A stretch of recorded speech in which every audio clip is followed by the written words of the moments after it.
बाजार में एक बूढ़ी औरत भीख मांग रही थी। एक शख्स उसके पास आया और पूछा, क्या बीबी तुम्हारा कोई नहीं है? तो वो बोली, मेरा शौहर था जो कि वफात पा चुका है और मेरा बेटा बैरून मुल्क होता है और मुझे कुछ रकम दे के गया था जो कि खर्च होगी, इसलिए अब मैं भीख मांग रही हूँ। उस शख्स ने पूछा कि क्या तुम्हें वो कोई रकम नहीं भेजता? तो औरत बोली, नहीं, वो मुझे सिर्फ रंगीन पेपर भेजता है जो कि मैंने अपने घर की दीवारों पे चिपका किए हुए हैं।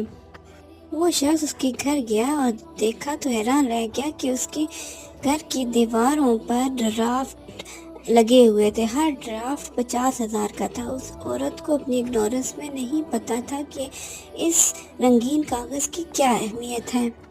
अफसोस यही हाल हम मुसलमानों का भी है। हम कुरान की अहमियत को नहीं जानते कि हम इसकी तफसीर को पढ़ सकें और मालूम कर सकें कि ये क्या है, हमें इस्लाम क्या कह रहा है।